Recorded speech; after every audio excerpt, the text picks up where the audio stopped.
মানত মেরেছে জানেন, বারে বারে যখন বেটি হয়েছে তখন কয়েছে আল্লাহ এবার যদি হার বেটা হয় আল্লাহ তো জুম্মার মসজিদে আমি ঢোল বাজিয়া ছাড়ব।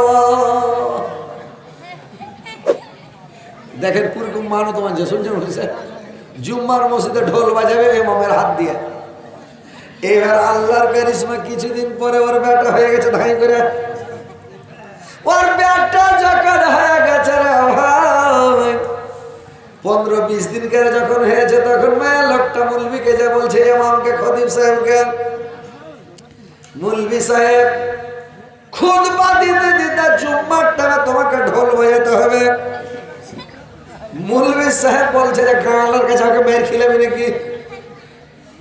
মসজিদে জুম্মার টাইমে যদি খুতবার টাইমে ঢোল বাজাতে পারবে না কেন লোক?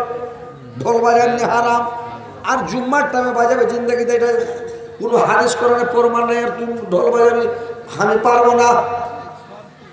তখন আর একটা মুলবির কাছে গেল, মুলবি সাহেব তুমি ঢোলটা বাজিয়ে দিতে পারবে? আমি এটা মানত মেরেছি আল্লাহর কাছে, জুম্মার টাইমে খুতবার টাইমে জুম্মার দিন ঢোল বাজাতে হবে, তুমি পারবে কিনা? মুলবি বলছে 5000 টাকা লাগবে, আমি ঢোল বাজিয়ে ছেড়ে দেবো। 5000 লাগবে। তো মাইয়া লোকটা বলছে 5000 দিব, কিন্তু তোমাকে ঢোল বাজাতে হবে। ওই যেটা বড় ঢাক এনে দিয়েছে, ঢোল লয় বড় গেলা ঢাক, তো বড় ঢাক গেলে এনে দিবি আর আমি ঢোল বাজিয়ে ছাড়বো, কিন্তু 5000 টাকা আমি ঢোল বাজাবো। মেয়ে লোকটা বলছে ঢোল বাজাবে তারপরে কিন্তু টাকা দেবো। আমি দুয়ারে বসে থাকবো টাকা নিয়ে, আর তুমি ঢোল বাজা যখন হয়ে যাবে নামাজ পড়ে সালাম ফিরে বাজিয়ে আসবে, টাকা 5000 দিয়ে দেবো। বলে ঠিক আছে।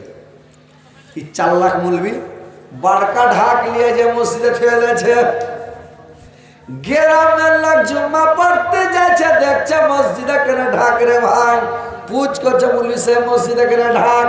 কইছে তোমরা বুঝতে পারবে না, পাবলিক মানুষ লোক করে থাকো। কইছে কেনে? কইছে আজকে হাসান হুসেনের কারবলার ওয়াজ হবে, ওই লেগে ঢাক রেখেছি। পাবলিক কইছে কথা তো ঠিকই, হাসান হুসেনের কারবলার যদি ওয়াজ হয় তো ঢোল তো রাখতেই হবে। এবার মুলবি সাহেব ওয়াজ করতে করতে চট করে ঢাকটাকে ঘাড়ে উঠিয়ে লেছে রে ভাই, লিয়া ঢোলটা রেখে দিলে দড়ম দড়ম দুবাড়ি।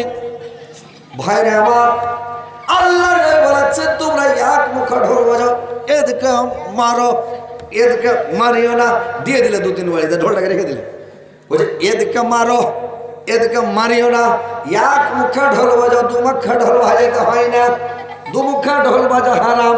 এবার ঢোলটাকে রেখে দিলে মেয়েটা বলছে আরে 2 বাড়ি তো দিয়েছে, ঢোল বাজার কথা যে বাজিয়ে দিয়েছে। এবার মুলবি সাহেব নামাজ পড়া যখন বের হলো, ওই মহিলাটা 5000 টাকা দিয়ে দিলে, বাড়ি চলে গেল। ওর ঢোল বাজা হলো, এরকম হলো। তো আনক্ষা মানত মানতে হবে না, ওই আনক্ষা মানত মেরে পাপ কামাইতে হবে না, বুঝতে পারলেন? ভালো মানত মানবেন।